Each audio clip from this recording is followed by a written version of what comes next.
Hello बच्चों, नमस्कार। कैसे हैं आप सभी? उम्मीद करता हूं आप सभी बहुत अच्छे होंगे, लगातार पढ़ाई कर रहे होंगे। चले बच्चे, हमने एक चैप्टर स्टार्ट किया था अपना, वो चैप्टर था अपने पास ओरिजिन एंड इवोल्यूशन। चले, उत्पत्ति एवं उद्भव। और उस चैप्टर में हम बात कर चुके थे, लास्ट लेक्चर तक ये बात कर चुके थे कि इस दुनिया की, इस ब्रह्मांड की उत्पत्ति कैसे हुई तथा प्रारंभिक वातावरण धरती का कैसा था और प्रारंभिक वातावरण से वर्तमान वातावरण जो बना वो कैसे बना होगा। ये बातें जो था, ये सारी की सारी बातें इस बिग बैंग थ्योरी में हम ऑलरेडी पढ़ चुके थे। अब सवाल हमारे पास सबसे बड़ा ये था कि धरती का निर्माण हो चुका था, धरती पे वातावरण का निर्माण हो चुका था। अब सवाल ये बच गया कि धरती पर जीवन की उत्पत्ति कैसे हुई, धरती पर पहला जीव जो था वो पहला जीव कैसे उत्पन्न हुआ। और इस बात को समझाने के लिए कई सारी अलग अलग वैज्ञानिकों ने मिलकर अलग अलग थ्योरीज दी, अलग अलग सिद्धांत दिए। उनमें बहुत से सिद्धांत गलत थे और कुछ सिद्धांत ऐसे थे जिनको हम आज तक फॉलो करते हैं, सही मानते हैं। तो हम वहीं से बात करते चलेंगे स्टेप बाय स्टेप कि कौन कौन से ऐसे सिद्धांत आए जिनके आधार पर यह बताने की कोशिश की वैज्ञानिकों ने कि धरती पर पहला जीव कैसे उत्पन्न हुआ, धरती पर जीवन कैसे आया। और इसी क्रम में हम बात करके चल रहे हैं यहां पे जीवन की उत्पत्ति से संबंधित सिद्धांत। और सबसे पहला सिद्धांत है, उस सिद्धांत को बोलते हैं बेटा विशिष्ट सृष्टिवाद का सिद्धांत। विशिष्ट सृष्टिवाद का सिद्धांत। बच्चे, ये विशिष्ट सृष्टिवाद का जो सिद्धांत है, ये सिद्धांत हमारी पौराणिक कथाओं पर आधारित है। किस पर आधारित है? पौराणिक कथाओं पर। तो मैं यहीं पे लिख देता हूं कि ये सिद्धांत किस पे आधारित है। ये अपने पास पौराणिक कथाओं पर आधारित है।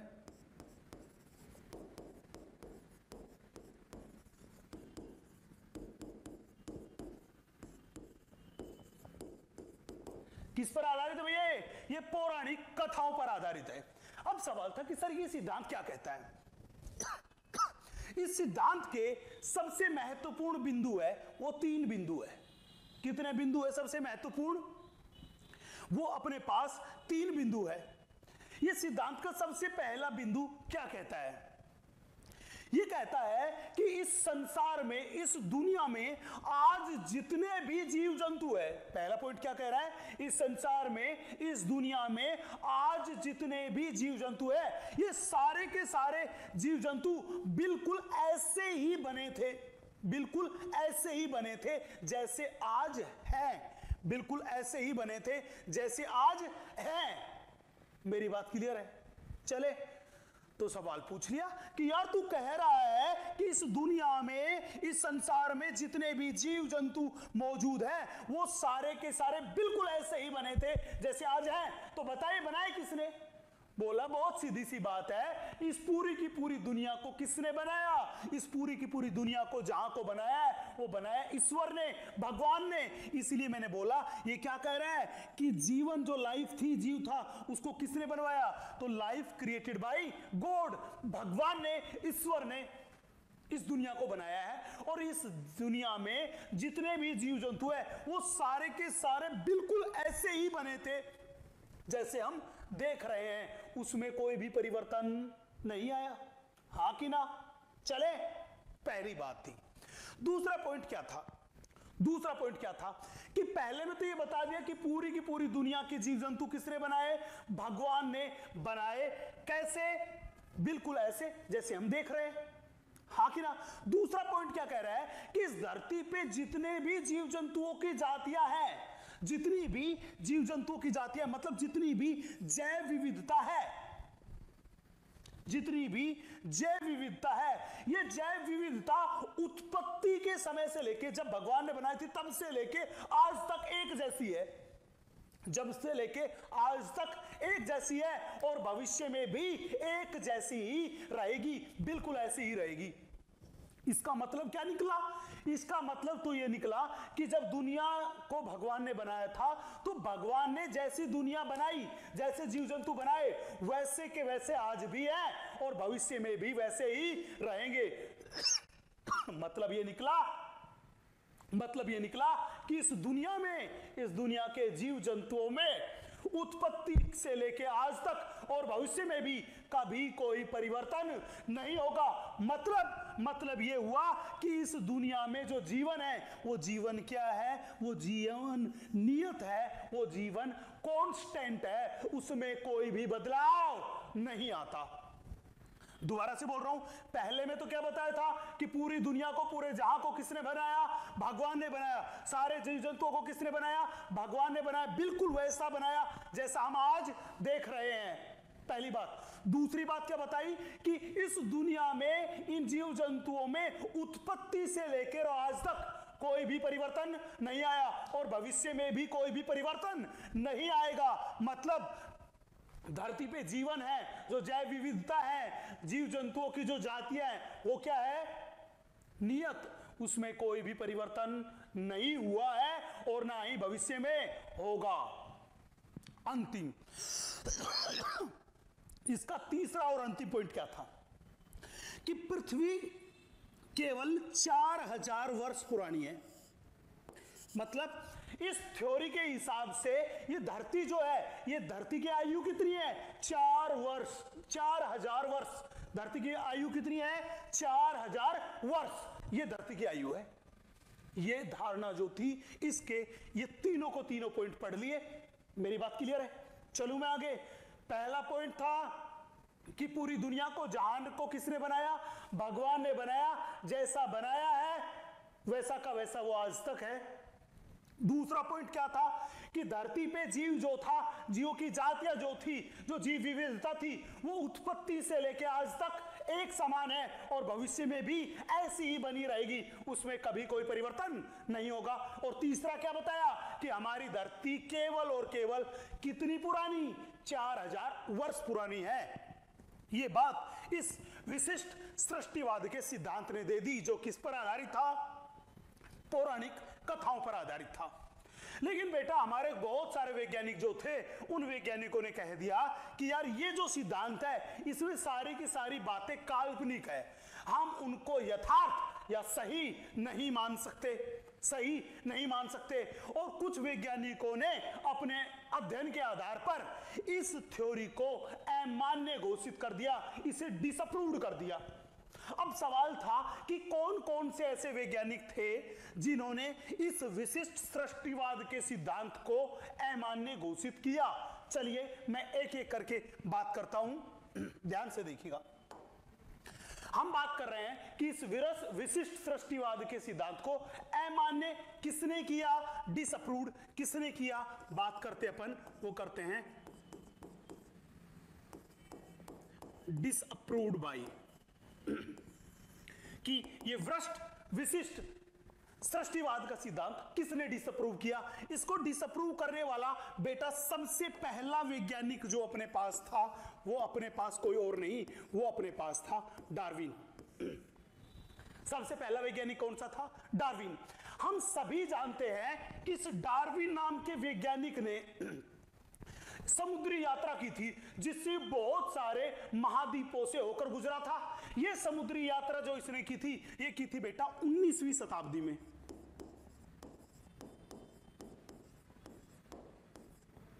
कौन सी शताब्दी में की थी डार्विन ने समुद्री यात्रा?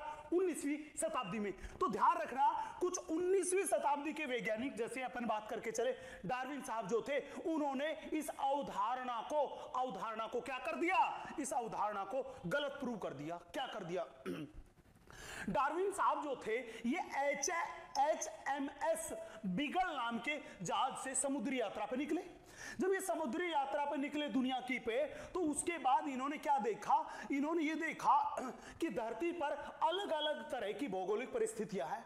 उन अलग अलग तरह की भौगोलिक परिस्थितियों में अलग अलग तरह के जीव रहते हैं। तथा इन्होंने एक और बात देखी कि धरती की भौगोलिक परिस्थितियां जो थी, ये जो वातावरण जो था, ये जो दुनिया जो थी, ये दुनिया बदल रही थी।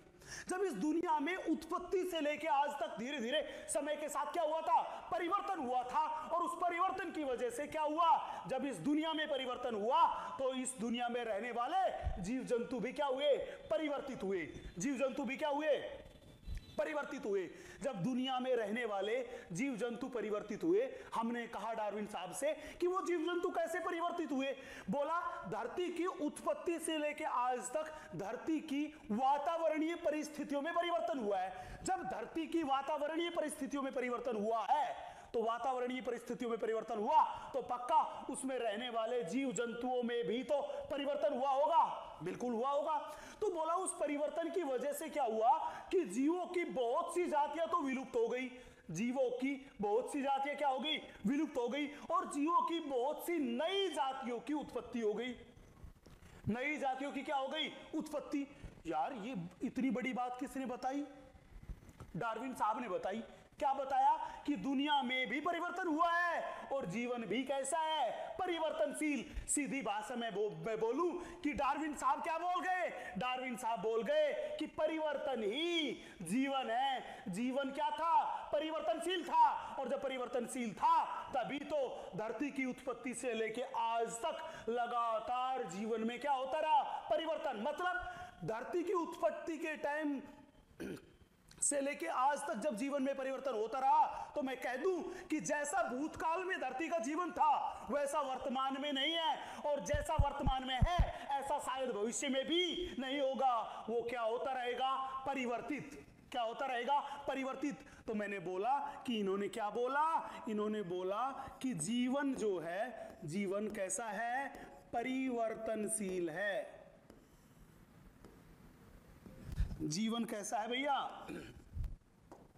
जीवन परिवर्तनशील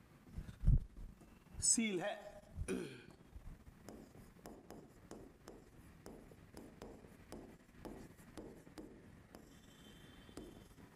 जीवन कैसा है, परिवर्तनशील है। और जब इसने ये वर्ड कह दिया जीवन परिवर्तनशील है तो इससे क्या हुआ, इसका पहला वाला पॉइंट क्या कह रहा था, पहला ये कह रहा था कि धरती पे जितने भी जीव जंतु इस संसार में प्रेजेंट है वो सारे के सारे ऐसे ही सर्जित हुए थे जैसे है। तो ये बात क्या हो गई, गलत। धरती में भूतकाल में ऐसे जीव उपस्थित नहीं थे जैसे आज है, क्योंकि इस परिवर्तन की वजह से बहुत सारे जीव धरती पर से क्या हो चुके हैं, विलुप्त हो चुके हैं, तथा बहुत सारे नए जीव धरती पर उत्पन्न हो चुके हैं। तो पहले वाला पॉइंट क्या हो गया इसका, गलत। तो मैंने कहा कि इसने जीवन परिवर्तनशील है ये बात कह के इसकी थ्योरी का जो फर्स्ट पॉइंट था उस फर्स्ट पॉइंट को क्या कर दिया, गलत प्रूफ कर दिया। अब बारीक बात करते हैं, वो बात करते हैं हम इसके सेकंड पॉइंट के बारे में। इसका सेकंड पॉइंट क्या कहता है, सेकंड पॉइंट क्या कह रहा है कि उत्पत्ति के समय से ही यह जैव विविधता एक जैसी रही है और भविष्य में भी एक जैसी रहेगी। जब डार्विन साहब ने ये चेक कर लिया, यह अध्ययन कर लिया कि जीवन परिवर्तनशील है, तो सीधी सी बात निकली कि वर्तमान में धरती पे जैसे जीव है, ये जीव जो है इनमें से बहुत से जीव ऐसे हैं जो भूतकाल में नहीं रहे होंगे और बहुत से जीव ऐसे भी होंगे जो भविष्य में भी इस दुनिया में नहीं रहेंगे। मतलब ये हुआ कि धरती पर जीवन लगातार बदल रहा है, बहुत सी जातियां नई उत्पन्न हो रही है जबकि बहुत सी पुराने जीव विलुप्त हो रहे हैं। मतलब इस आधार पे इन्होंने इनके सेकंड वाले पॉइंट को भी क्या कर दिया बेटा, गलत प्रूव कर दिया। क्या कर दिया, गलत प्रूव कर दिया। अब बात आई इनके तीसरे पॉइंट के बारे में कि तीसरा पॉइंट क्या था, ये थ्योरी कह रही थी कि धरती कितने साल पुरानी है, धरती 4000 वर्ष पुरानी है। अब बच्चे धरती पे जीवों की क्या मिले अपने को, जीवाश्म। तो हमने जब बात किया जीवाश्म के प्रमाण के बारे में बात किया, हमने बोला हमने किया यहां पे जीवाश्म का अध्ययन, जीवाश्म का अध्ययन। जब जीवाश्म का अध्ययन किया तो उन जीवाश्म के अध्ययन से हमें पता चला कि धरती जो है वो 4000 वर्ष पुरानी नहीं है, धरती तो करोड़ों वर्ष, अरबों वर्षों पुरानी है। तो धरती की आयु करोड़ों या अरबों वर्षों की है, धरती 4000 वर्ष पुरानी नहीं है। तो जीवाश्म के अध्ययन से पता चला धरती करोड़ों या मैं कहूं अरबों वर्ष पुरानी है, पुरानी है। और इस आधार पे इसका तीसरा जो पॉइंट था वो तीसरा पॉइंट भी क्या हो गया, गलत। पहली बात तो तीसरे पॉइंट को गलत प्रूव किसने कर दिया, जीवाश्म के अध्ययन ने। और हमें बहुत सारे अलग अलग तरह के जीवाश्म मिले, उनके आधार पे हमें यह भी पता चल गया कि धरती पे जीवन कैसा था, परिवर्तनशील था। तो मैं कहूं कि ये दो बड़ी वजह थी जिनके आधार पे हमने इस विशिष्ट सर्जनवाद के सिद्धांत को अमान्य घोषित कर दिया। हमने कह दिया कि भैया हम इस बात को नहीं मान सकते। चले भैया अपन आगे नेक्स्ट। अब भैया इस सिद्धांत के बाद वैज्ञानिकों ने अपना एक नया सिद्धांत दिया। नया सिद्धांत कौन सा आया देखिएगा बच्चे, वैज्ञानिकों का एक नया सिद्धांत आया जिसको हम बोलते हैं ब्रह्मांडवाद सिद्धांत, या उसी का दूसरा नाम है कॉस्मिक या पैनस्पर्मिया थ्योरी। कॉस्मिक और पैनस्पर्मिया थ्योरी, जिसको हम बोलते हैं ब्रह्मांडवाद का सिद्धांत। बेटा एक ब्रह्मांडवाद का सिद्धांत जो था ये कुछ ग्रीक वैज्ञानिकों ने दिया। हमने बोला ये दिया कुछ पहले के ग्रीक विचारकों, ग्रीक थिंकर्स ने दिया। चले भैया, अब सवाल ये था कि सर इन ग्रीक थिंकर का क्या कहना था, क्या कहना चाह रहे थे ग्रीक थिंकर। देखिएगा बेटा एक ग्रीक थिंकर क्या कह रहे थे कि अपना ये जो अंतरिक्ष है, अपना ये जो अंतरिक्ष है, इस अंतरिक्ष से ही जीवन जो है, लाइफ जो है वो पहुंची है किस पे, पृथ्वी पे तथा अन्य ग्रहों पे। पृथ्वी तथा अन्य ग्रहों पर।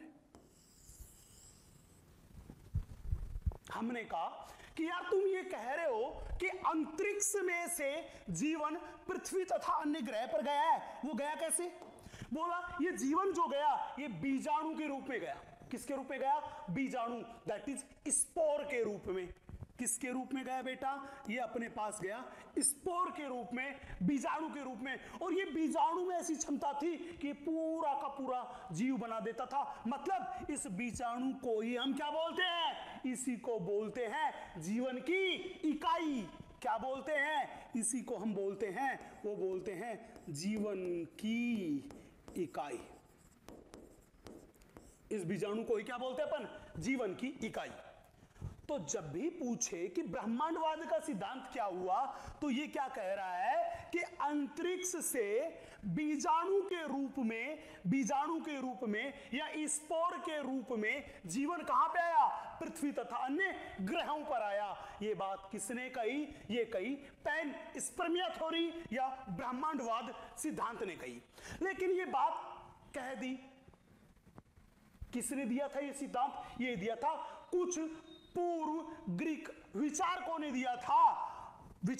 दिया था। लेकिन इस सिद्धांत जो था, इस सिद्धांत में भी बहुत सारे एस्ट्रोनॉमर्स ऐसे थे जो विश्वास करते थे कि हाँ यार ये सिद्धांत सही है, ये सिद्धांत सही है। चलिए मैं पहले बात करता हूं एनसीईआरटी माता क्या कह रही है, उसके बाद मैं इस सिद्धांत पे कटाक्ष करता हूं, बताता हूं। देखिएगा एनसीईआरटी की पहली लाइन, कुछ वैज्ञानिकों का मानना है कि जीवन अंतरिक्ष से पृथ्वी पर आया। अंतरिक्ष से कहां आया, पृथ्वी पर आया। चलो भैया मैं आगे नेक्स्ट अगली लाइन में देखना, जीवन स्पोर, मैंने बोला था बीजाणु के रूप में, जो कि जीवन की क्या है, इकाई। बीजाणु के रूप में विभिन्न ग्रहों में स्थानांतरित हुआ, जिनमें जिनमें से एक पृथ्वी भी थी।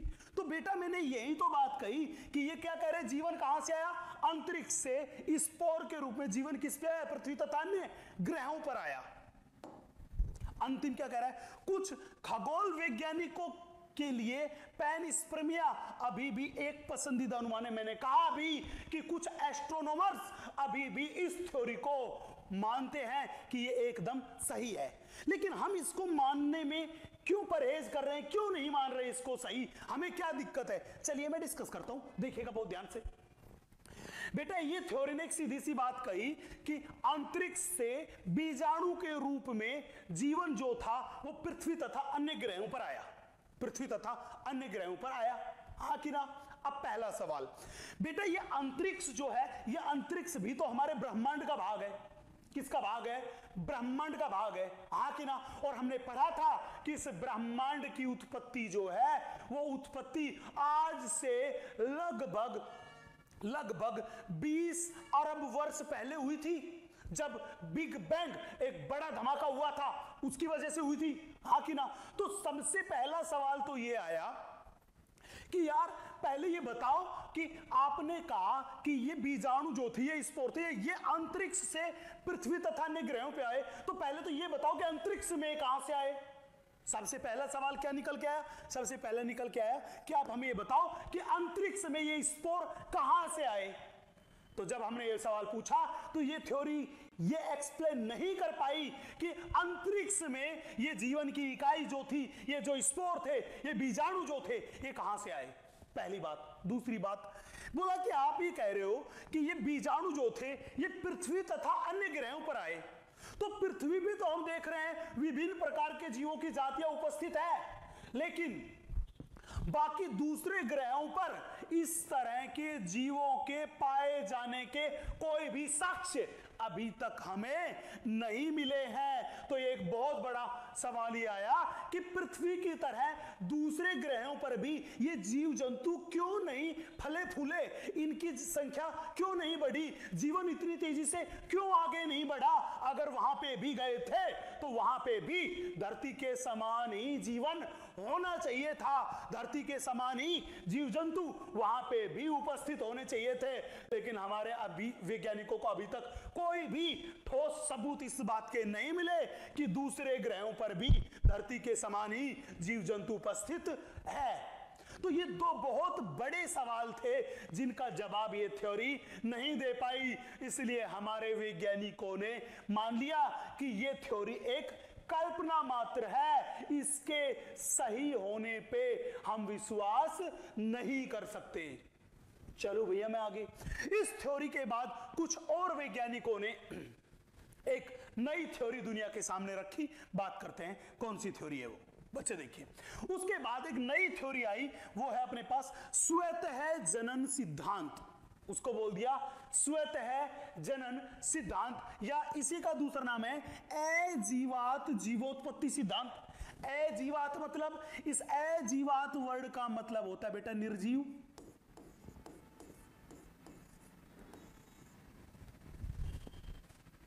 जीवोत्पत्ति सिद्धांत मतलब निर्जीव से जीव की उत्पत्ति, और जीवोत्पत्ति का मतलब होता है जीव की उत्पत्ति।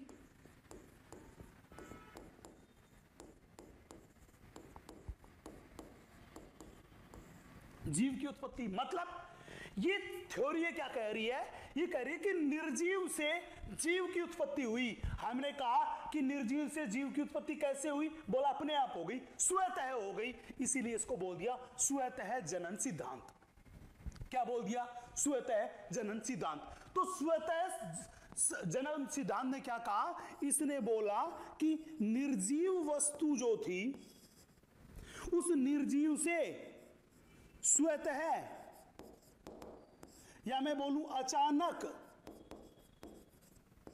किसकी उत्पत्ति हुई, उससे हुई जीव की उत्पत्ति। उससे किसकी उत्पत्ति हुई, उससे हुई जीव की उत्पत्ति। यही थ्योरी जो थी उसी को बोलते हैं स्वतः जनन सिद्धांत या अजीवात जीवोत्पत्ति का सिद्धांत। तो अजीवात जीवोत्पत्ति का सिद्धांत क्या कहता है कि निर्जीव चीजों से स्वतः ही अचानक से जीव की उत्पत्ति हुई। निर्जीव चीजें जैसे कीचड़ था, भूसा था, ये सारी सारी चीजें क्या है? निर्जीव चीजें हैं। इनसे किसकी उत्पत्ति हो गई? अचानक से सजीव की उत्पत्ति हो गई। देखते हैं एनसीईआरटी क्या कहती है। देखिए एनसीईआरटी क्या कहती है।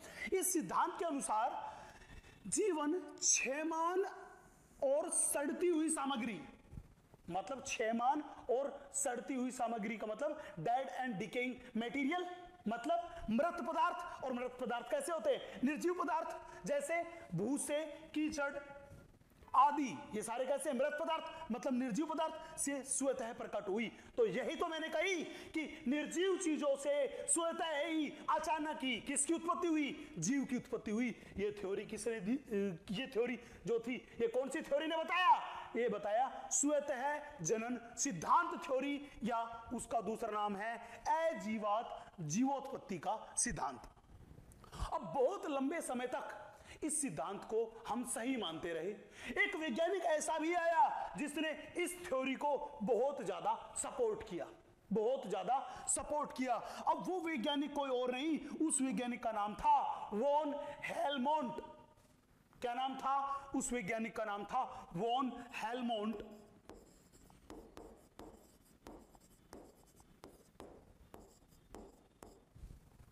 वॉन हेलमोंट ने इसे क्या किया? सपोर्ट किया। ये कहा कि ये थ्योरी एकदम सही है, ने इसे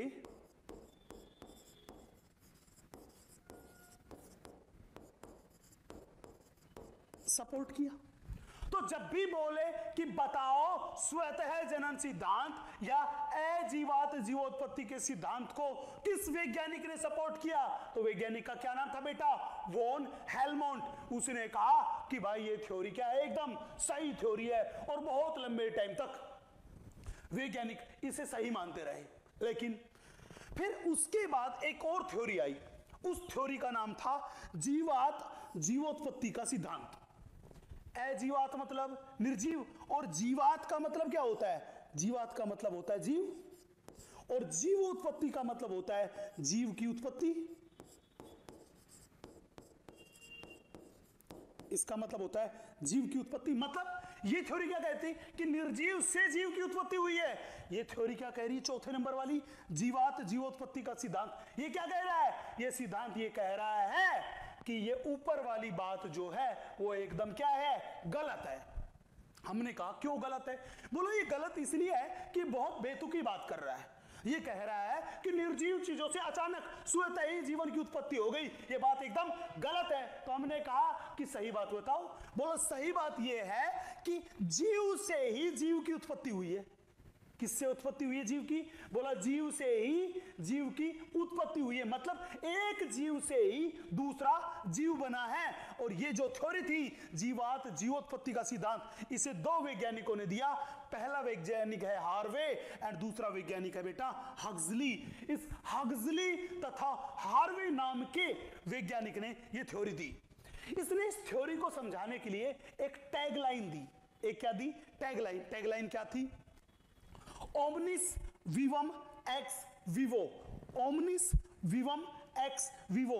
बेटा ये विवम वर्ड है, इस विवम वर्ड का मतलब भी होता है जीव, और ये विवो वर्ड है, इस विवो वर्ड का मतलब भी होता है जीव। इसका मतलब भी क्या होता है? जीव।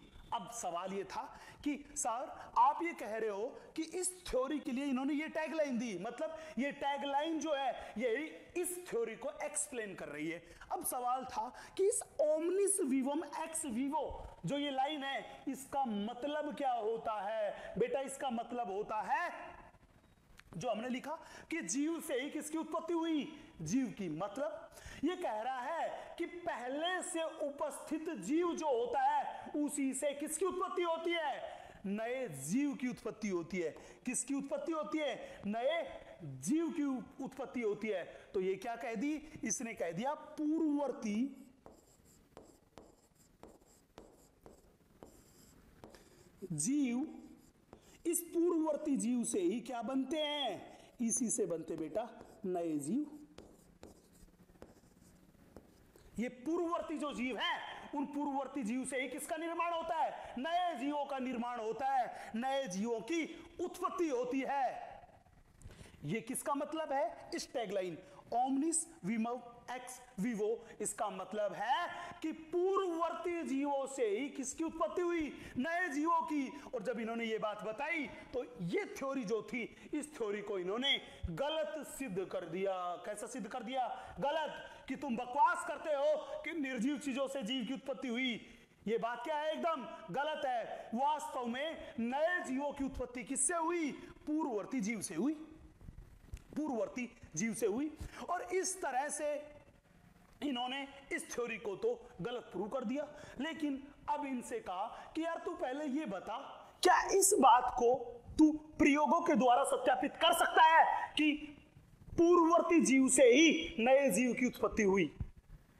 अब जब इसके सामने इतना बड़ा सवाल आ गया तो ये बेचारा थोड़ा सक पका गया कि यार अब मैं क्या करूं, ये तो मुसीबत हो गई। और जब ये थोड़ा सा कमजोर पड़ता दिखा तो कई सारे वैज्ञानिक ने अपने अपने प्रयोग किए और उन प्रयोगों से ये बताने की कोशिश की कि भाई साहब, ये जो थ्योरी है जीवोत्पत्ति का सिद्धांत, ये एकदम सही थ्योरी है। मतलब हक्सली एंड हार्वे जो कह रहे हैं कि पूर्ववर्ती जीवों से ही नए जीव की उत्पत्ति हुई, ये बात एकदम सही है। तो इसको समर्थन देने में सबसे बड़ा जो महत्वपूर्ण योगदान रहा था, वो महत्वपूर्ण योगदान था लुईस पाश्चर का। किसका था? लुईस पाश्चर का।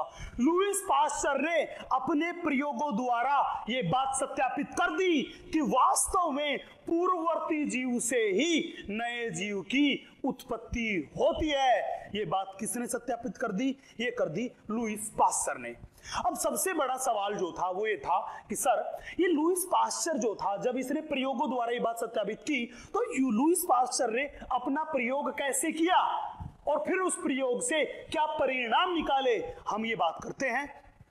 तो अब हम जीवोत्पत्ति सिद्धांत का जो सपोर्ट करने वाला था, वो सपोर्ट करने वाला था लुईस पाश्चर। तो अब हम इसके सपोर्ट में, मतलब लुईस पाश्चर के प्रयोग के बारे में बात करते हैं। देखिए, यहां पे हम बात कर रहे हैं लुईस पाश्चर का प्रयोग। देखते हैं, मैंने पहले ही बताया कि लुईस पाश्चर ने किसको सपोर्ट किया? जीवोत्पत्ति के सिद्धांत को सपोर्ट किया, जिसके पहले उसने ये बताया कि जीवन की उत्पत्ति किससे होती है? पूर्ववर्ती जीवों से होती है। देखिए, लुईस पाश्चर ने सावधानी पूर्वक प्रयोगों को करते हुए यह प्रदर्शित किया कि जीवन पहले से विद्यमान जीवन से ही निकल कर आता है। पहले से विद्यमान जीवन से ही निकल के आता है, मतलब पूर्ववर्ती जीव से ही नए जीव की उत्पत्ति होती है। ये बात किसने करी? ये बात लुईस पाश्चर ने की। अब सवाल था कि सर, लुईस पाश्चर ने बात तो की, लेकिन लुईस पाश्चर ने अपने प्रयोग कैसे किए? चलते बात करते। देखिए बेटा, लुईस पाश्चर ने अपने प्रयोग करने के लिए सबसे पहले उसने 2 फ्लास्क लिए। कितने फ्लास्क लिए बेटा? उसने लिए टोटल मिला के 2 फ्लास्क। ये लीजिए,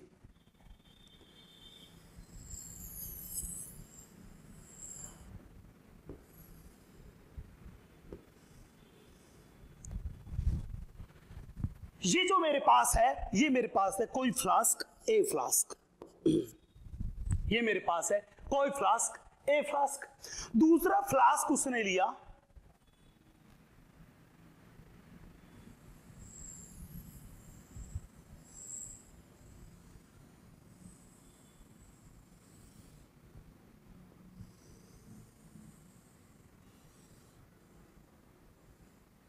ये रहा। इस फ्लास्क को हमने बोल दिया, ये मेरे पास है कोई फ्लास्क, जिसको हमने कह दिया बी फ्लास्क। हाँ कि ना? तो कितने फ्लास्क लिए उसने? 2 फ्लास्क लिए, एक फ्लास्क ए और दूसरा फ्लास्क बी। हम क्या देख रहे हैं? इस ए फ्लास्क की जो गर्दन है, वो गर्दन है एकदम सीधी, ए फ्लास्क जो है इसकी गर्दन है एकदम सीधी, जबकि ये जो बी फ्लास्क है इसकी गर्दन जो है वो है घूमी हुई, किसकी तरह? स्वान की ग्रीवा की तरह, या इंग्लिश के अल्फाबेट एस की तरह घूमी हुई गर्दन है। हाँ कि ना? हाँ कि ना? तो मैं ये कह दूं, ये मेरे पास क्या है? ये मेरे पास है सीधी ग्रीवा का फ्लास्क। ये मेरे पास क्या है? ये मेरे पास है बेटा सीधी ग्रीवा का फ्लास्क, सीधी ग्रीवा का फ्लास्क, या टूटी हुई ग्रीवा का फ्लास्क, या मैं कह दूं टूटी हुई ग्रीवा का फ्लास्क। मेरी बात क्लियर है? हाँ कि ना? हाँ कि ना? सवाल था मैंने टूटी कैसे बोली, हमने मानना कि हमारे पास दोनों के दोनों फ्लास्क कैसे थे, अगर इसकी गर्दन को मैं यहां से तोड़ दूं तो इसकी जैसी बन जाएगी कि नहीं आएगी? तो जब भी कहे कि ब्रोकन नेक थी, टूटी हुई ग्रीवा थी, तो हाँ फ्लास्क ए ऐसा ही था, या कहे सीधी ग्रीवा थी, तो भी बात दोनों क्या है? एक। हाँ कि ना?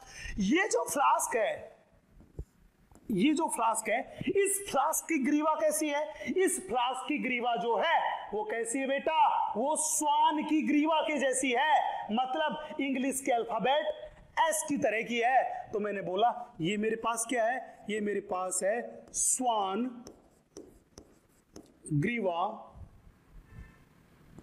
का फ्लास्क। फ्लास्क, या मैं कहूं कि इसकी नेक कैसी है? एस आकार की ग्रीवा। चले भैया अपन आगे, हाँ कि ना? अब इन्होंने क्या काम किया बेटा? इन वैज्ञानिकों ने क्या काम किया? इन्होंने अपने इन दोनों फ्लास्क में ये कुछ घोल भर लिया। ये लीजिए, ये फ्लास्क जो थे, इन फ्लास्क में क्या भर लिया? घोल भर लिया। ये घोल जो था, ये घोल इनके पास था, वो था सुगर तथा यीस्ट का घोल। सुगर तथा यीस्ट का घोल, और यीस्ट जो थे वो कैसे थे? मरे हुए। हाँ कि ना? तो मैंने बोला ये मेरे पास क्या है? शक्कर तथा मृत यीस्ट का घोल। ये मेरे पास शक्कर तथा मृत यीस्ट का घोल है। हाँ कि ना? जब ये दोनों के दोनों बीकर में शक्कर, फ्लास्क में शक्कर तथा मृत यीस्ट का घोल लिया, अब भैया इन्होंने क्या काम किया? इन्होंने इन दोनों को जीवाणु रहित करने के लिए, क्या करने के लिए? जीवाणु रहित करने के लिए, जीव रहित करने के लिए इन्होंने इन घोल को उबाला। इस घोल को क्या किया? उबाला। हमने बोला ये पूरा का पूरा जो घोल था यहां पे, इस घोल को इन्होंने क्या किया बेटा? इसको उबाला। जब इस घोल को उबाल दिया, उन्होंने उबाल दिया, तो उबालने से ये क्या हो गया? ये अपने पास हो गया जीवाणु रहित।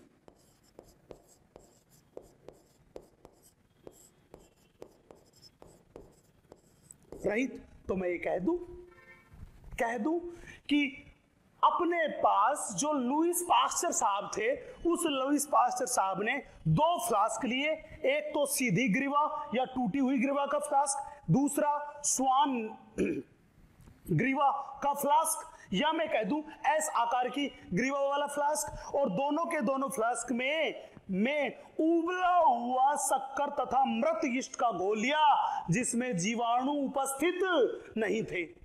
चले भैया, अब इन दोनों के दोनों घोल को जीवाणु रहित करने के बाद इन्होंने इन दोनों के दोनों फ्लास्क को कुछ समय के लिए रख दिया। इन दोनों के दोनों फ्लास्क को कुछ समय के लिए रख दिया। जब कुछ दिनों तक ये दोनों के दोनों फ्लास्क रखे रहे, फिर कुछ दिनों बाद उन्होंने क्या काम किया, उन्होंने इन दोनों के दोनों फ्लास्क को स्टडी करना शुरू किया। इन दोनों के दोनों फ्लास्क को स्टडी करना क्या किया, शुरू किया। तो उन्होंने क्या देखा, जब उन्होंने सबसे पहले ए वाले इस फर्स्ट वाले फ्लास्क को स्टडी किया, तो स्टडी करने पर उन्होंने देखा कि ये जो पहले वाला फ्लास्क था, सीधी ग्रीवा वाला फ्लास्क था, इस सीधी ग्रीवा वाले फ्लास्क का ये जो गोल था, इस गोल में खूब सारे सूक्ष्म जीव उपस्थित थे। ये खूब सारे क्या थे, सूक्ष्म जीव उपस्थित थे। तो उसने क्या देखा कि इस गोल में ये अपने पास जो है सूक्ष्म जीव, ये सूक्ष्म जीव क्या थे, यहां पे सूक्ष्म जीव थे इसमें उपस्थित। सूक्ष्म जीव क्या थे इसमें उपस्थित। जो ही यहां पे सूक्ष्म जीव क्या थे उपस्थित, हाँ कि ना, जो ही यहां पे सूक्ष्म जीव उपस्थित मिले, तुरंत के तुरंत बहुत सारे वैज्ञानिक, कौन से वैज्ञानिक, जिन्होंने अजीवात जीव उत्पत्ति का सिद्धांत दिया था, वो वैज्ञानिक दौड़े दौड़े आए और बोले देख ले, हमने कहा था ना आपको कि निर्जीव चीजों से अचानक जीव की उत्पत्ति हुई। ये सारा का सारा शक्कर और मृत यीस्ट का जो गोल था, जो जीवाणु रहित था, इसमें पहले से कोई भी जीव उपस्थित नहीं थे, फिर भी इसमें सूक्ष्म जीव उपस्थित पाए गए कुछ समय के बाद। ये इस बात का प्रमाण है कि निर्जीव चीजों से जीव की उत्पत्ति हुई। उन्होंने इतना बोल दिया। इतना बोलने के बाद डार्विन जो लुईस पास्चर साहब थे, उन्होंने कहा कि थोड़ी देर वेट तो करो, अभी हमें दूसरे फ्लास्क को तो देखने दो। अब वो दूसरे फ्लास्क के पास गए और उन्होंने इस दूसरे फ्लास्क का में उपस्थित ये जो घोल था, जो जीवाणु रहित घोल था शक्कर तथा यीस्ट का, इसका अध्ययन किया। जब अध्ययन किया तो उन्होंने देखा कि ये जो घोल था, इसमें सूक्ष्म जीव जो थे वो अनुपस्थित थे। वो क्या थे, अनुपस्थित थे। यहां पे तो सूक्ष्म जीव क्या थे, उपस्थित, लेकिन यहां पे सूक्ष्म जीव क्या थे, अनुपस्थित थे। और यहां पे सूक्ष्म जीव अनुपस्थित होते ही तुरंत के तुरंत लुईस पास्चर साहब मुस्कुराने लगे और फिर उन वैज्ञानिकों से जिन्होंने अजीवात जीव उत्पत्ति का सिद्धांत दिया था, उनसे कहा कि भाई साहब आप देखो, अब क्या कहोगे, यहां तो तुम बड़ा ज्ञान बांट रहे थे, अब देखो यहां पे क्या बोलोगे, कुछ है कहने के लिए। अब वो साइंटिस्ट ने भी दांतों तले उंगली दबा ली। हाँ यार, ये तो बड़ी अजीब सी बात हो गई। यहाँ पे तो हमारा लॉजिक सही बैठ रहा है। हमने कहा कि निर्जीव चीज से जीव की उत्पत्ति हुई, इसीलिए तो सूक्ष्म जीव यहाँ पे उपस्थित है। लेकिन यहाँ पे भी तो वैसा ही घोल था। अगर यहाँ पे जीव थे तो यहाँ पे भी सूक्ष्म जीव उपस्थित होने चाहिए थे, लेकिन यहाँ पे जो रिजल्ट आया, बिल्कुल उसके विपरीत रिजल्ट हमें इस स्वान नेक वाले फ्लास्क में मिला। मतलब यहाँ पे सूक्ष्म जीव अनुपस्थित थे। इस बात का उन वैज्ञानिकों के पास जवाब नहीं था। जब उनके पास जवाब नहीं था तो उन्होंने लुईस पास्चर साहब से कहा कि भाई साहब, हमारी तो वैलिडिटी खत्म हो गई, हमारे पास अब इसका कोई जवाब नहीं है, चलो तुम अपनी बात बताओ, तुम क्या कहना चाह रहे थे। तो पास्चर साहब बोले कि तनिक ध्यान से सुनिएगा, हाँ, कंसंट्रेशन बना के। वो बोले कि भाई तुमने यहां पे कहा कि निर्जीव चीजों से जीव की उत्पत्ति हुई, निर्जीव चीजों से जीव की उत्पत्ति हुई, हाँ कि ना। ये बात तुम्हारी गलत है। क्यों? बोला यहां पे भी पहले से उपस्थित जीवन, दैट इज पूर्ववर्ती जीवों से ही जीवन की उत्पत्ति हुई है, इन सूक्ष्म जीव की उत्पत्ति हुई है, हाँ कि ना। तो बोला कि यार जब यहाँ पे पूर्ववर्ती जीवों से हुई है तो यहाँ पे भी तो होनी चाहिए थी, यहाँ पे तेरे पूर्ववर्ती जीव कहाँ गए, पहली बात। दूसरी बात, आप यहाँ बताइए कि यहाँ पे जब आपने इस पूरे के पूरे घोल को उबाल लिया था, जीवाणु रहित, जीव रहित कर लिया था, तो बताओ यहाँ पे पूर्ववर्ती जीव कहां से आए, यहाँ पे पूर्ववर्ती जीव कहां से आए। तो ये अपनी बात समझाता है, बहुत ध्यान से देखिएगा कैसे अपनी बात समझाता है। ये कहता है कि वातावरण में ये अपने पास है, ये अपने पास है एयर, वातावरण में ये अपने पास एयर है, हवा है। बोले ये हवा जो है, इस वातावरण की हवा में खूब सारे धूल के कण तथा खूब सारे सूक्ष्म जीव उपस्थित है, खूब सारे धूल के कण तथा खूब सारे सूक्ष्म जीव जो है वो सूक्ष्म जीव इस हवा में उपस्थित है। बोला बिल्कुल सही बात है। बोला ये खूब सारे सूक्ष्म जीव और धूल के कण हवा में उपस्थित है। जब ये सीधी नेक वाला फ्लास्क जो था, इस सीधी नेक वाले फ्लास्क के घोल को, अंदर का जो घोल था उसको तो उबाल के जीवाणु रहित कर लिया था, लेकिन जब हमने इसको रखा तो बाहर से वायु जो थी वो वायु इस फ्लास्क में प्रवेश करती है। जब वायु बाहर से इस फ्लास्क के अंदर आती है तो वायु के साथ वायु में उपस्थित सूक्ष्म जीव जो थे, वायु में उपस्थित ये जो सूक्ष्म जीव है, वायु में उपस्थित ये मेरे पास जो सूक्ष्म जीव है,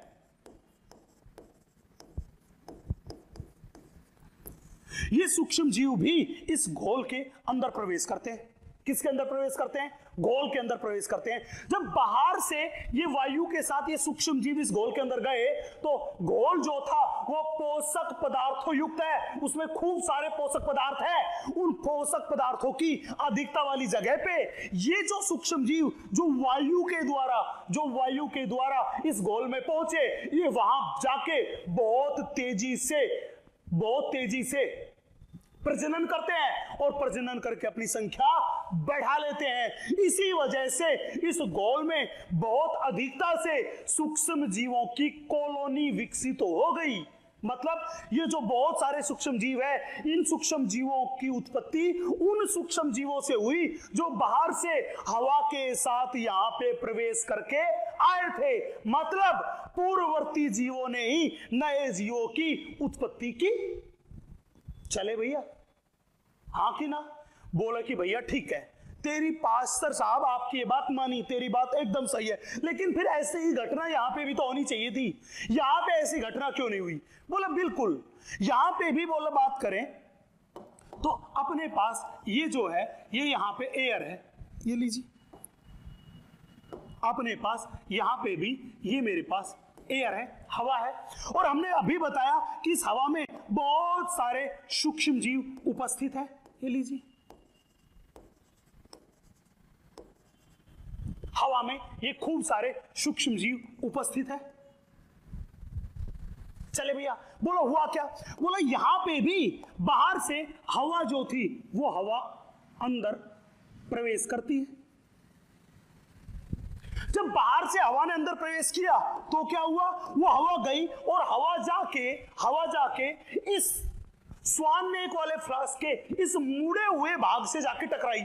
जो ही ये हवा इस मुड़े हुए भाग से टकराई, इसकी दीवार से टकराते ही इस हवा में उपस्थित धूल के कण तथा वो जो सूक्ष्म माइक्रो ऑर्गेनिज्म थे वो सारे के सारे इस हवा में से निकल के यहीं पे गिर गए,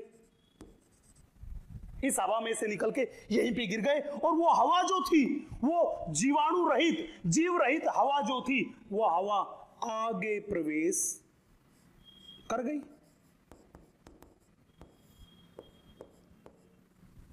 आगे प्रवेश कर गई। तो हवा तो यहां पे भी इस गोल तक पहुंची, लेकिन यहां जो हवा पहुंची वो हवा पहुंची जिसके जीवाणु इस स्वान नेक फ्लास्क के इस मुड़े हुए भाग में ही रुक गए, इस मुड़े हुए भाग में ही फंस गए। मतलब यहां पे जो हवा गई वो सूक्ष्म जीव रहित हवा गई। जब इस हवा में ही सूक्ष्म जीव नहीं थे तो बिना सूक्ष्म जीव वाली हवा जो गई उससे नए जीव की उत्पत्ति नहीं हुई। क्यों? क्योंकि नए जीव की उत्पत्ति के लिए हवा में सूक्ष्म जीव उपस्थित होना चाहिए था।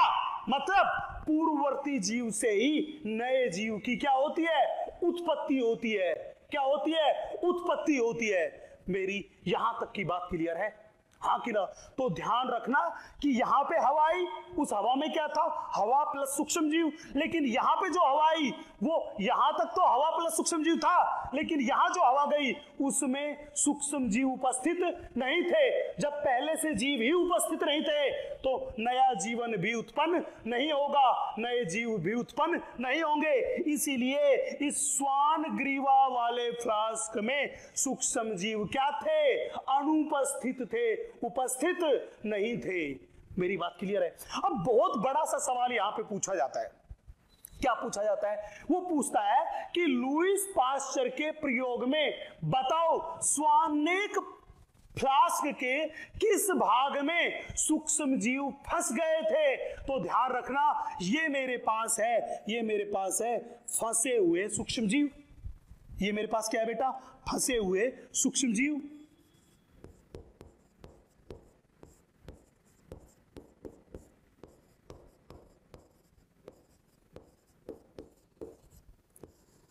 ये मेरे पास है फंसे हुए सूक्ष्म जीव। और ये फंसे हुए सूक्ष्म जीव जो है ये उसके किस भाग में है?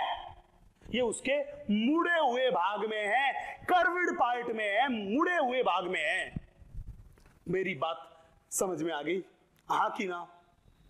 तो जब भी पूछे कि स्वानेक वाले फ्लास्क में सूक्ष्म जीवों की उत्पत्ति नहीं हुई, क्यों? तो आप बताओगे कि हवा के द्वारा जो सूक्ष्म जीव आने वाले थे वो स्वानेक फ्लास्क की ग्रीवा के मुड़े हुए भाग में ही फंस गए।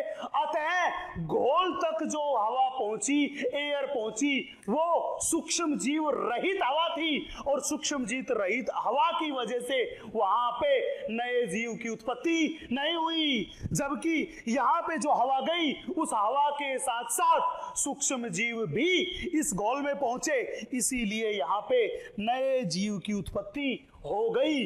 और इस प्रयोग से यह पता चला कि पहले से उपस्थित जीव से ही नए जीव की उत्पत्ति होती है, नए जीव की उत्पत्ति होती है। मेरी बात क्लियर है? हाँ कि ना? अब बेटा एक बात तो क्लियर हो गई, हमारे लुईस पाश्चर साहब ने इस बात को तो बहुत अच्छे से समझा दिया कि नए जीव की उत्पत्ति पूर्ववर्ती जीव से होती है, लेकिन एक सवाल का जवाब ये नहीं दे पाया। एक सवाल का जवाब ये नहीं दे पाया। कौन से सवाल का जवाब?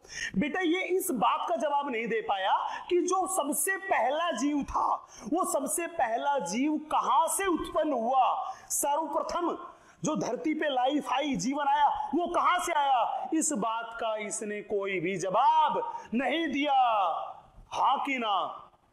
तो ध्यान रखना, लुईस पाश्चर ने अपने प्रयोगों के द्वारा अजीवात जीव उत्पत्ति के सिद्धांत को भी क्या कर दिया?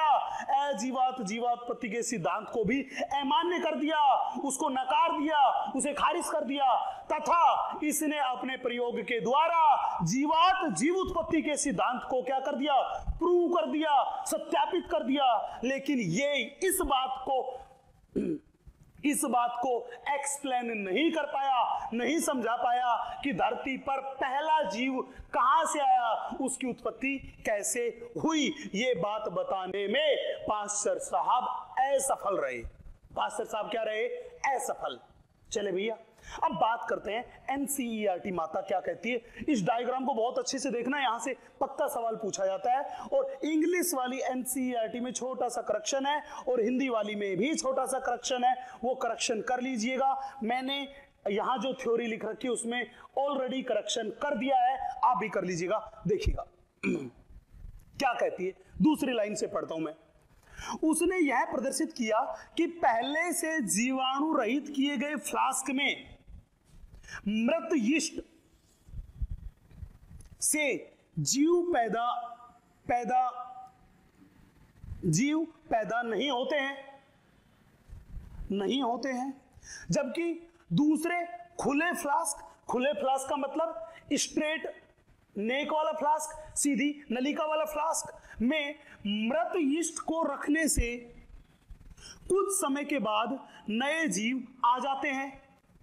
मृत यीस्ट को रखने से नए जीव आ जाते हैं जिनकी उत्पत्ति पहले से उपस्थित जीवों से होती है, पहले से उपस्थित जीवों से होती है।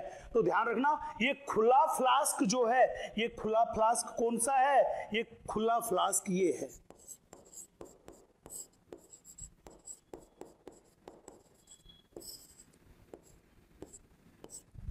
ये खुला फ्लास्क ये है, कौन सा? सीधी नलिका वाला फ्लास्क। और दूसरा फ्लास्क जिसमें जीवन की उत्पत्ति नहीं हुई वो कौन सा है? वो मेरे पास है स्वान ग्रीवा वाला फ्लास्क। चलो भैया मैं आगे, कोई दिक्कत? नहीं है। अगला, इस प्रकार से स्वतः जनन सिद्धांत को एक बार और सदा के लिए खारिज कर दिया। मैंने ये बात बताई कि इसने प्रयोगों के द्वारा स्वतः जनन सिद्धांत और अजीवात जीव उत्पत्ति के सिद्धांत को क्या कर दिया, खारिज कर दिया, जबकि इसने जीवात जीव उत्पत्ति के सिद्धांत को सत्यापित कर दिया। लेकिन यह इस बात का उत्तर नहीं दे पाया कि पृथ्वी पर जीवन सबसे पहले कब आया और कैसे आया, इस बात के बारे में एक्सप्लेन नहीं कर पाया। मेरी बात क्लियर है? तो इसके बाद एक नई थ्योरी आई जिसने यह बताने की कोशिश की कि धरती पे सबसे पहला जीव या सबसे पहला जीवन कैसे आया होगा। उन्होंने अपने प्रयोगों द्वारा यह बात बताई। उसी थ्योरी के बारे में बात करते हैं जो कि सर्वाधिक मान्य सिद्धांत है, जिसका नाम है रासायनिक विकास सिद्धांत। अब ये रासायनिक विकास सिद्धांत जो है, इस सिद्धांत जो है ये पूरा का पूरा प्रयोगों पे बेस्ड है। लोगों ने अपनी प्रयोगशाला में प्राचीन पृथ्वी जैसा वातावरण बनाया और फिर उस पर अध्ययन किया कि पक्का उस समय की धरती पर ऐसी ही कुछ घटना घटी होगी, और इसी का दूसरा नाम है आधुनिक संश्लेषण सिद्धांत। इसी का दूसरा नाम है बेटा आधुनिक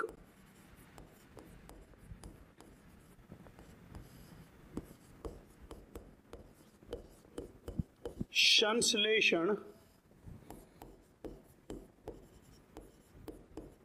सिद्धांत।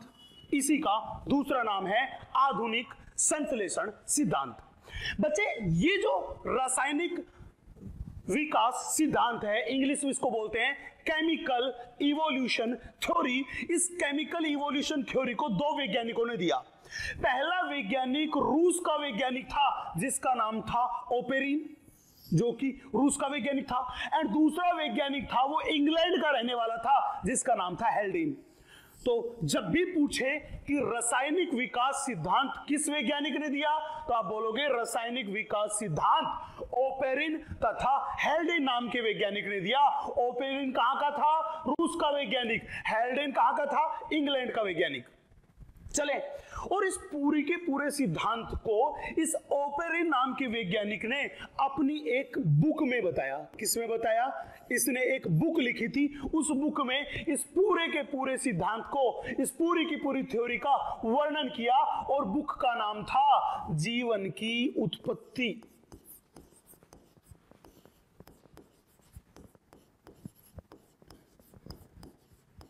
जीवन की उत्पत्ति।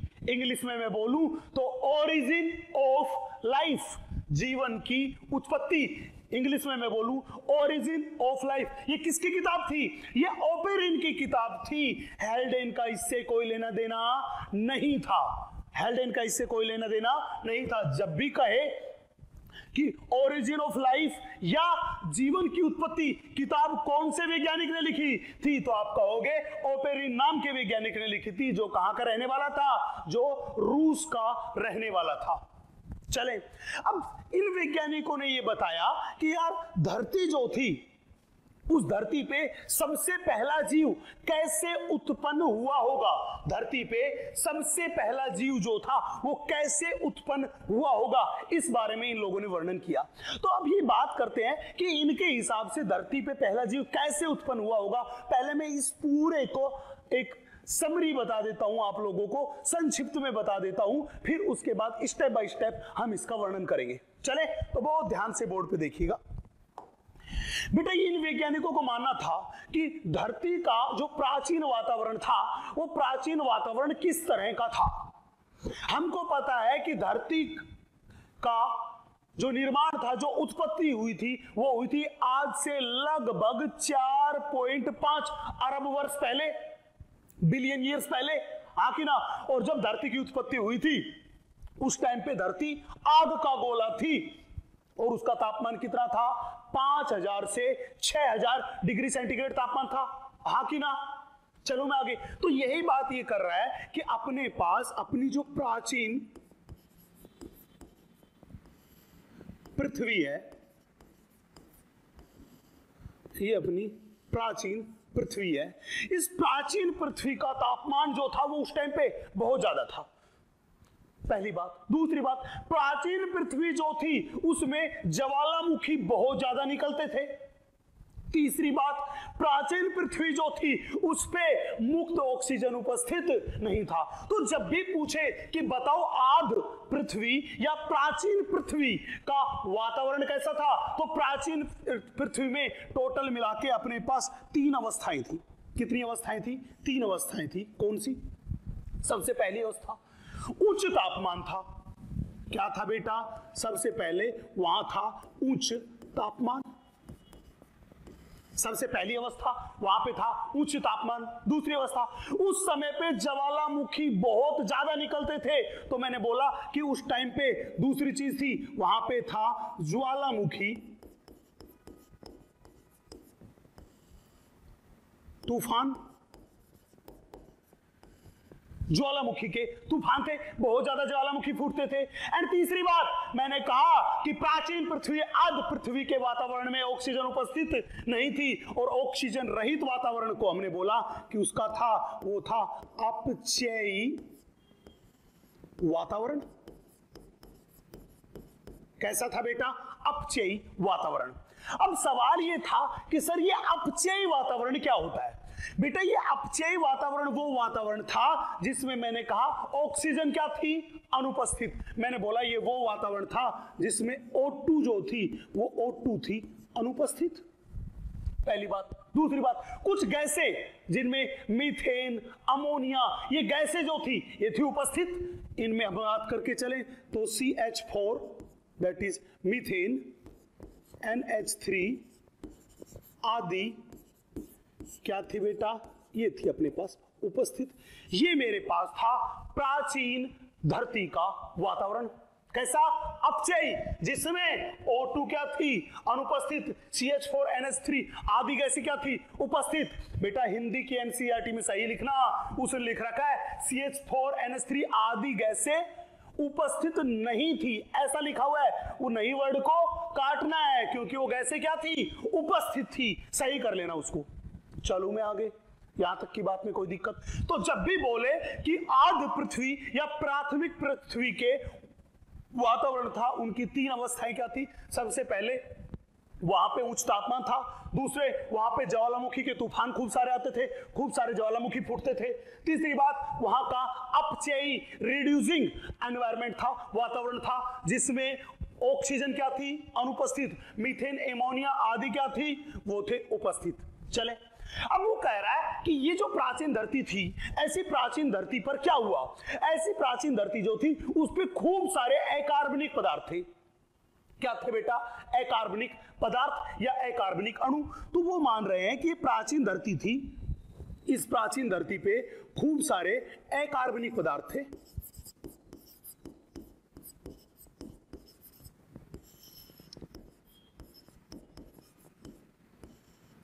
खूब सारे अकार्बनिक पदार्थ थे। इन अकार्बनिक पदार्थों ने आपस में अभिक्रिया की, और इन अकार्बनिक पदार्थों ने आपस में अभिक्रिया करके निर्माण किया किसका? कार्बनिक अणुओं का। किसका निर्माण किया? इन अकार्बनिक पदार्थों ने अभिक्रिया करके किसका निर्माण किया? कार्बनिक अणुओं का। तो मैंने बोला इन अकार्बनिक पदार्थों से किसका निर्माण हुआ बेटा? इनसे निर्माण हुआ कार्बनिक अणुओं का निर्माण हुआ। कार्बनिक अणुओं का निर्माण हुआ। अब ये कार्बनिक अणु जो बने थे वो बने थे समुद्री जल में। किसमें बने थे? समुद्री जल में। चलिए मैं बात करता हूं। मान लीजिए आप कि अपने पास ये कोई समुद्र है और ये समुद्र में भरा हुआ जल है।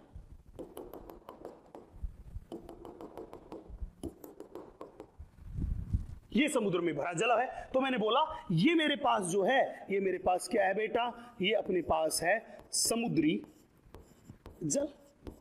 इस समुद्री जल में निर्माण हुआ था कार्बनिक अणुओं का। मतलब इस समुद्री जल में खूब सारे कार्बनिक अणु उपस्थित थे। फिर क्या हुआ, इस पानी के अंदर, समुद्री जल के अंदर उपस्थित ये जो कार्बनिक अणु थे, इन कार्बनिक अणुओं ने आपस में संयोजन शुरू किया। क्या किया कार्बनिक अणुओं ने? संयोजन। अब मैंने कहा ये कार्बनिक अणु रासायनिक पदार्थ है, ये कोई जीवित संरचना नहीं है, इसलिए ये जो कार्बनिक अणु है, ये कार्बनिक अणु है, ये सजीव हुए कि निर्जीव? बोलो। ये कार्बनिक अणु हुए बेटा अपने पास निर्जीव। कैसे हुए? निर्जीव। और ये निर्जीव कार्बनिक अणु किसके अंदर उपस्थित थे? समुद्री जल के अंदर उपस्थित थे। किससे बने थे? ये बने थे अकार्बनिक पदार्थों से। हाँ कि ना? चलो मैं आगे। तो मैं ये कह दूं कि पहले से उपस्थित निर्जीव या जीवन रहित कार्बनिक अणुओं के संयोजन हुआ। वो कार्बनिक अणुओं का संयोजन कहाँ हुआ? समुद्री जल में। और उस संयोजन के फलस्वरूप ही प्रथम जीव की उत्पत्ति हुई, प्रथम जीवन की उत्पत्ति हुई। हाँ कि ना? तो हमने यहां पे क्या हुआ? इस समुद्री जल में पहले से उपस्थित निर्जीव कार्बनिक अणुओं का क्या हुआ बेटा? संयोजन। तो हमने यहां कहा पहले से उपस्थित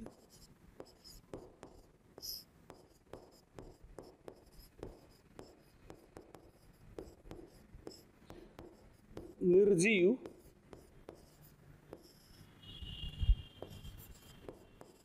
कार्बनिक अणुओं, उन कार्बनिक अणुओं में क्या आता है? उन कार्बनिक अणुओं में अपने पास आता है आरएनए, उनमें अपने पास आता है प्रोटीन आदि। ये सारे क्या थे? कार्बनिक अणु। इन कार्बनिक अणुओं का क्या हुआ? संयोजन। पहले से उपस्थित निर्जीव कार्बनिक अणुओं का संयोजन हुआ।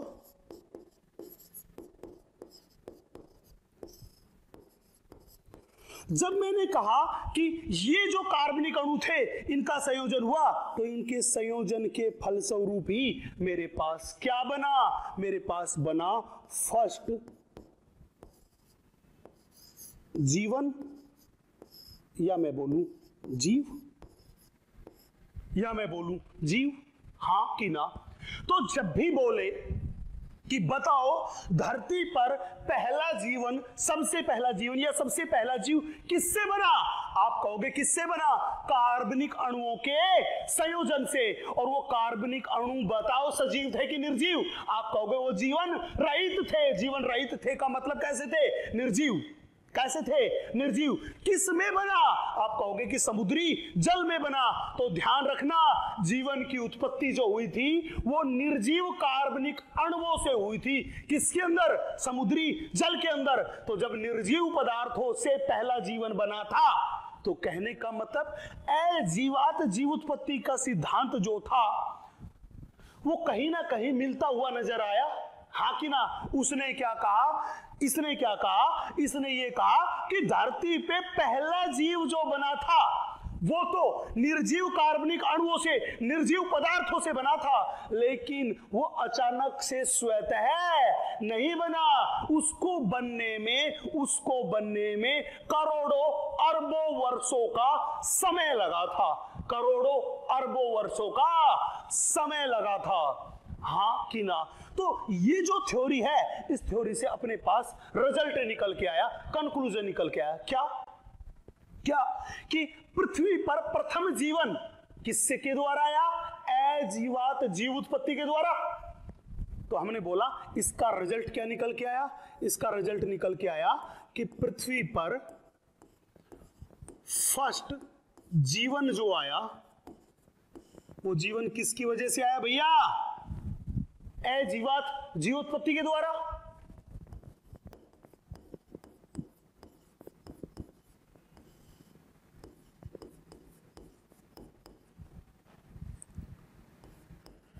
अजीवात जीवोत्पत्ति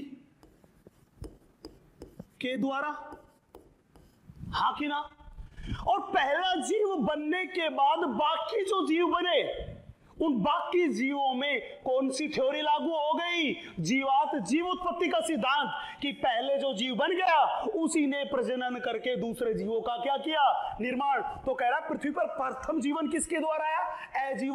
जीवोत्पत्ति के द्वारा। मतलब इसको मैं इंग्लिश में कह दूं ए बायोजेनेसिस के द्वारा। और इस प्रथम जीव के बनने के बाद जितने भी जीव बने वो सारे बने जीवात जीव उत्पत्ति के द्वारा, मतलब बायोजेनेसिस द्वारा। और उसके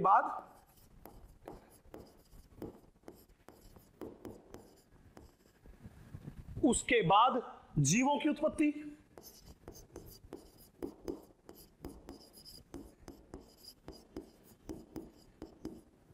उसके बाद जीवों की उत्पत्ति किसके द्वारा? जीवोत्पत्ति के द्वारा।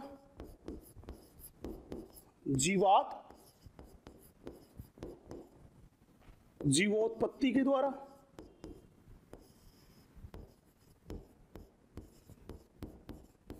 मतलब बायोजेनेसिस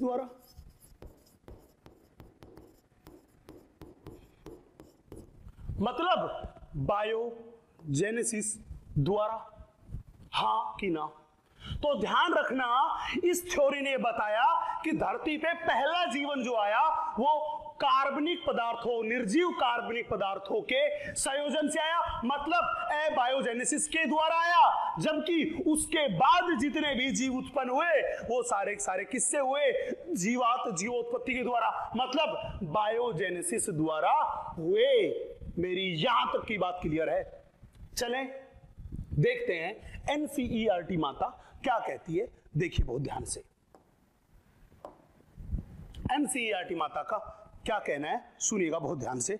सबसे पहली लाइन में बता चुका था, दूसरे में देखना ये क्या कह रहा है। जीवन का पहला स्वरूप पूर्व विद्यमान, मैंने कहा पहले से उपस्थित, जीवन रहित, मैंने कहा निर्जीव कार्बनिक अणुओं जैसे आरएनए, प्रोटीन इत्यादि से हुआ हो सकता है। मैंने भी तो यही कहा कि प्रथम जीवन की उत्पत्ति समुद्री जल में निर्जीव, पहले से उपस्थित निर्जीव कार्बनिक अणुओं के संयोजन से हुई।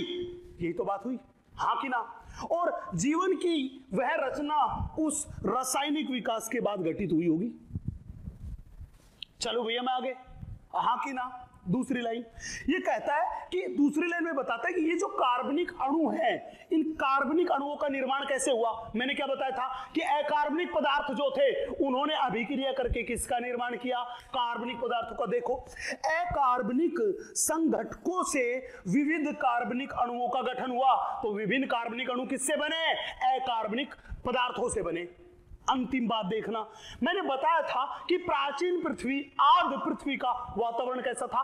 3 अवस्थाएं बोली थी। बहुत उच्च ताप था, ज्वालामुखी के तूफान थे, और अपचयी वातावरण था। तो ध्यान रखना, ये क्या कह रहा है? उस समय पृथ्वी की अवस्था उच्च तापयुक्त, मैंने बताया उच्च ताप था, ज्वालामुखी तूफान, ज्वालामुखी बहुत ज्यादा फूटते थे, तथा अपचयी वायुमंडल, वातावरण कैसा था? अपचयी, जिसमें ऑक्सीजन क्या थी? अनुपस्थित, तथा मीथेन एंड अमोनिया आदि क्या थी? उपस्थित। ध्यान रखना, हिंदी की एनसीईआरटी ने गलत लिख रखा है, उसको सही कर लेना बिल्कुल इसके हिसाब से। यहां तक की बात का मैं एक्सप्लेनेशन कर चुका हूं, हाँ कि ना? चले, अब हमारे पास बहुत बड़ा सा सवाल था। क्या सवाल था? सवाल ये था कि सर अब हमें पहले ये बताइए कि अकार्बनिक पदार्थ जो थे, उन अकार्बनिक पदार्थों से कार्बनिक पदार्थों का निर्माण कैसे हुआ होगा? पहली बात। फिर ये सारे के सारी चीजें समुद्री जल में कैसे पहुंची होगी? मेरी बात क्लियर है? फिर समुद्री जल में इन्होंने आगे की अभिक्रिया कैसे की होगी जिससे कि अपने पास प्रथम जीवन की उत्पत्ति हुई? चलिए मैं इन बातों को आगे एक्सप्लेन करता हूं।